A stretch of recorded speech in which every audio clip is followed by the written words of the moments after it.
Welcome to the Intuitive Therapist Podcast with Janis Cohen, therapist, clairvoyant, empath, and medium. Listen in as she takes a no-nonsense deep dive into real human struggles and how to resolve them. Janis will share channeled information from her spirit guide team, as well as the angels and archangels, to help you master your emotional, physical, financial, and spiritual destiny. And now, Janis R. Cohen. Hey y'all, this is Janis Cohen, the Intuitive Therapist, here on the Intuitive Therapist Podcast. Thank you so much for being here today. I'm in the process of writing my second book, and in it I address the idea of self-belief and why it's so important for one's spiritual evolution on the human plane. And just like when I prepare my thoughts for each podcast, I pull on my own experiences, past and present, as well as what I'm inspired to write about, to share from the downloads that I get from Spirit with my listeners. I do that for the books that I write as well. And one of the most powerful lessons that I've learned in my life that I teach my clients how to do is to find everything that they're looking for within themselves instead of looking for it outside of themselves.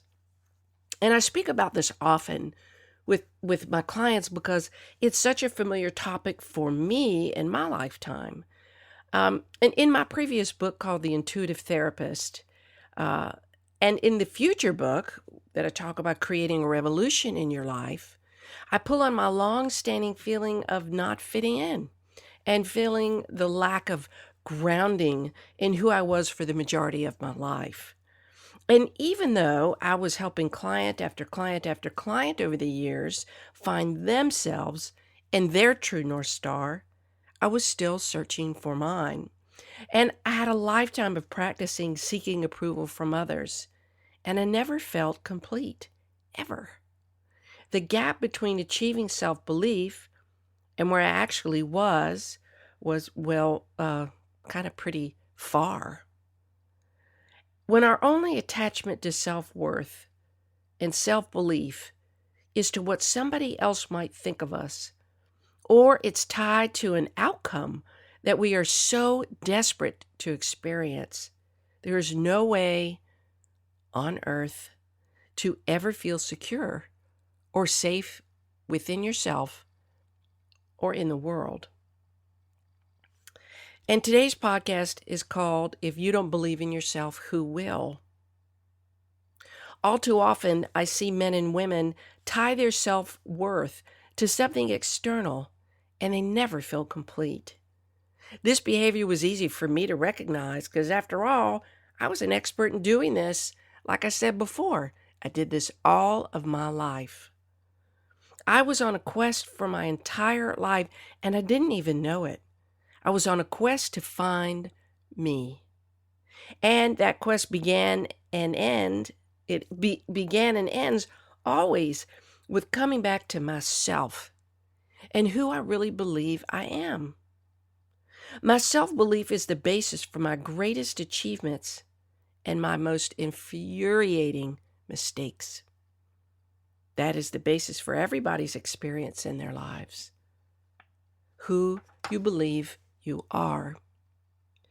We experience what we believe we deserve, and it isn't until we alter our belief system about our deservedness, our sense of deservedness, that our outer world reflects that shift. So I used to be in the mindset of like saying to myself, oh my gosh, I don't understand, why does this keep happening to me? Why do I keep experiencing bottom of the barrel people and experiences? And it wasn't until I took a good look at me and what I truly believed about me and my worth and value and sense of deservingness that things started to shift. What was so comforting and curious to me is my discovery that everybody is on this quest, and it never ends. Now, you may think that you've made great strides in terms of your self-confidence, and you may say, well, I don't feel like that. I know I deserve the best, and blah, blah, blah, blah, blah. But I'm going to tell you, there's a part of your life that isn't as you really believe it could be. I guarantee you, I don't care how confident you are, there's something about your life that you say, you know what? I didn't imagine it would be this way, or I wish it were different. But as you perhaps have figured out about your life, you will continue to be humbled and taught that there is still and always more work to be done to fine-tune who you really are. It never ends, this work, unless you put a stop to it. I hope this makes sense. And I want you to think about when you've done this, when you have tied your self-worth to a person, a relationship, a job, a raise, an event, a trauma, a loss, and found that if that relationship or experience or opportunity didn't work out the way you imagined it, how crushed you were. Or were you? It stinks and makes you feel as though you aren't tethered to anything solid when you're not grounded in who you are, when you don't believe in your own ability to overcome. The only way you can feel deserving of all of the good stuff that life has to offer, all the abundance in all facets of your life, is to get to a point of believing that you are worth receiving all of the good stuff that is already here for you to experience and have, where you truly believe it. Not because you're cocky, not because of any other reason that isn't based in truth, that isn't based in ego, but you inherently know in the pit of your stomach, yeah, I'm worth that. For many of us, the journey of self-belief and connecting with the truest and highest expression of who you are is an arduous journey and task.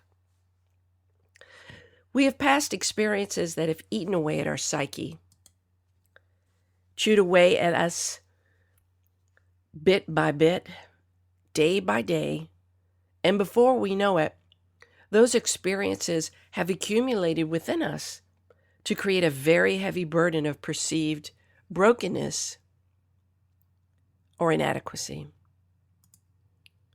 And I'll tell you, my dear, none of us are broken. Most of us just tend not to really work on the parts of ourselves that allow us to feel strong about who we are. We experience things that really do drop us to our knees. We are meant to be humbled. That is how we become strong in who we are.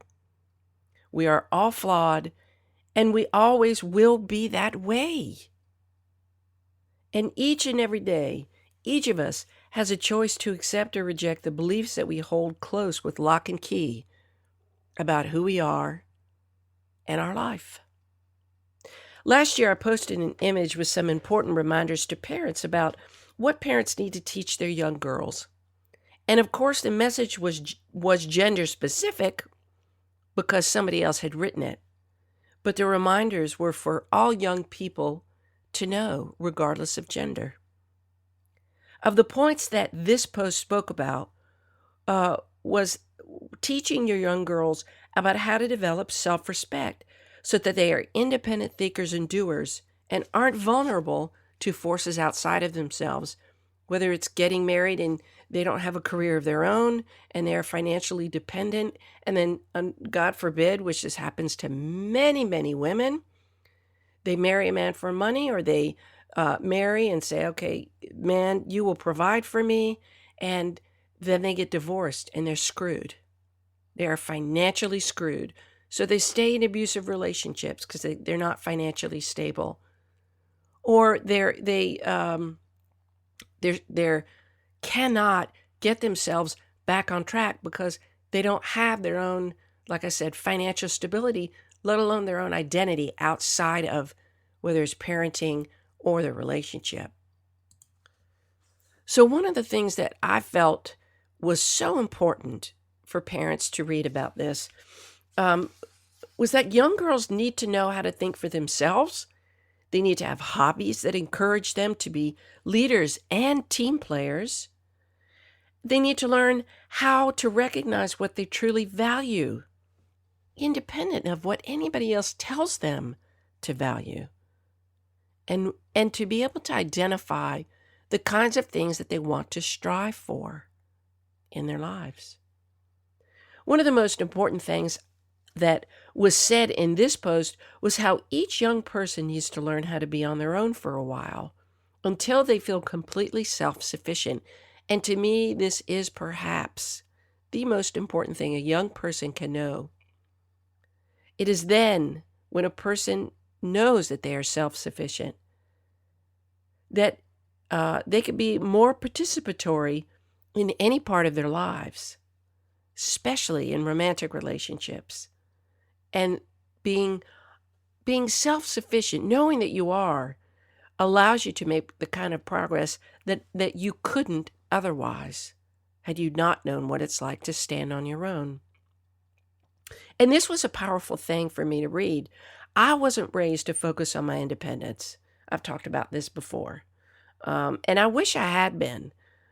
I struggled for much of my life to find my footing in that regard because I was raised to depend on the decisions of my parents. And while there have been immense benefits to having been raised with a close and connected family as the main focus of our lives and my family system, my family is quite close, and I'm so grateful because we've leaned on each other as we've gotten older. The imbalance was tipped too far in that direction for all of us kids, and we had to figure this out kind of later on in life. We all had to learn to find balance between what our parents emphasized as important and what was of primary importance to us. We had to kind of learn to individuate later on in life. We all need to make sure, though, that we are completely comfortable with being on our own. It is one of the most valuable qualities that a person can learn. Only when we know ourselves with such unabashed familiarity can we then offer love, compassion, and acceptance to others. And only then can we truly have those kinds of beliefs that are anchored in certainty, in confidence, and in clarity. When we know ourselves so completely, we can perform better at work. We become our own best advocates. We can be better mates and partners. We can be better parents, better siblings, better children. And we can approach life with a sense of fullness that only this kind of self-love and self-belief offers. If you're someone who has at one time or another believed in yourself, and maybe you kind of got knocked off the self-belief, you know the kind of certainty that believing in yourself, even if it is for a moment, that feeling brings. It's as if you are invincible in that moment, and you always know that no matter what happens to you in your life, that not only it happens for you, but you can handle it. You're going to be knocked down, but you will always get back up on your feet when you have this self-certainty and self-belief.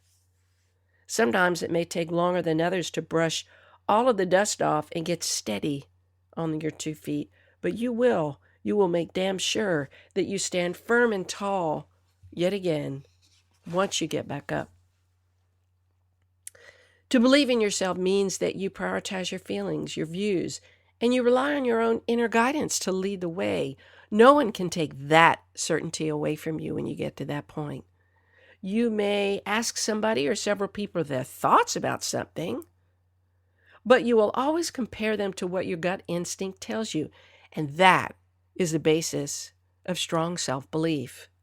You really know in your gut. And I always say this, if you had to make a decision and you said you were stumped, and you didn't know, and there are 2 ways to do this. Somebody, God forbid, held a gun to your head and said, I'm counting to 5. Which way are you going to go? What are you going to choose? You would know exactly. You'd be able to respond exactly. And the second kind of more gentler way of wondering what your true decision is to take a coin and determine heads or tails with each choice. And then as you flip the coin up, notice which side you hope it lands on. That is a basis of a decision. People are out for themselves. That's just the way this world is. Everybody's going to offer you an opinion. And you know what? The more people you ask about something, if you're not grounded in you, the more confused and immobile you'll get. Like I said, that's just how it works. People are out for themselves. And it's okay to be selfish. And ask people, when I say the word selfish, it has such a negative connotation. And the way I'm asking you to think about it is focus on you. And it's totally fine to be selfish in that respect and make sure you are the priority. That is what self-belief brings. When you believe in yourself, you got to take care of you. Make sure you're in a good place with you first. That's the only way to live. You got to be right with you. In actuality, when each of us is in a good place and we believe in our ability to not only respond to life in positive ways, our lives also, they don't seem to be so complicated. And we remove ourselves from survival mode, which most of us are in, especially during these times. And what's remarkable is that this makes room for others to follow our lead. We get to become role models of what it looks like to believe in yourself. We live and breathe it. We epitomize it. We become the light for others to find clarity on their quest to gather self-belief. And I know that's part of my journey in this life is to be the light for others, to show people where I've been, what I've been through, and where I am now, and what I've done to get to this point. And I have a long way to go because there are days where I doubt myself. There are days where I say, oh my God, what planet are you on that your life is like this? And then most other days I'm like, yep, girl, you're doing good. If you don't believe in yourself, you are going to feel lost, untethered, and lonely. And I don't want that for you. It's not necessary for you to live your life that way. So please, ditch those crappy limiting beliefs that you feel keep you safe, because they don't. They help you believe that in order for you to feel safe, you gotta play small. But when you believe in yourself, you're going to take yourself to new heights. You're going to realize nothing is unaccomplishable. It's not other people's expectations that are too much for you to meet. It has nothing to do with that. Because at some point, you got to take responsibility for the choices you make in your life. You can lean back into your past. My parents told me this. I was raised this way. Blah, blah, blah, blah, blah. I have failed over and over and over again. And you know what? That may all be true. I think that's the story for most people. We all have histories where people have not had faith in us and where life has been hard. But at some point, like I said, you got to take a responsibility for the choices you make, the attitudes you have, the thoughts you think, the beliefs you hold, and the actions you take to either reinforce your impotence or to bring about fertility in your life. Our pain comes from not living up to our own expectations of ourselves. That's the worst, when you know you have failed yourself. When you believe in yourself, failing yourself is not a possibility. When you believe in yourself, your past doesn't matter in the way that you feel like it does now. You find no comfort in the pain in your past, in people's fear of who you could become. So they had to keep you small. They had to tell you because they were impotent in their own ways. They had to screw with your self-belief. So, no, you can't have that excuse about life's been hard, because there are too many people who have had lives that have been more difficult than you, who have not only overcome that shit, but they've achieved an immense amount in their lives. Doesn't mean your past isn't going to haunt you, but damn it, you better use it to be a better version of yourself and feel good about who you are. And if you have trouble with that, go find somebody to help you. Go to a therapist, coach, counselor. Find someone. We all need help. Because if you don't believe in yourself, then who will? I wish you a blessed day, a wonderful week, and as always, live intuitively. Thanks for listening to The Intuitive Therapist. If you like what you heard, the best compliment you can give us is to share this podcast with a friend.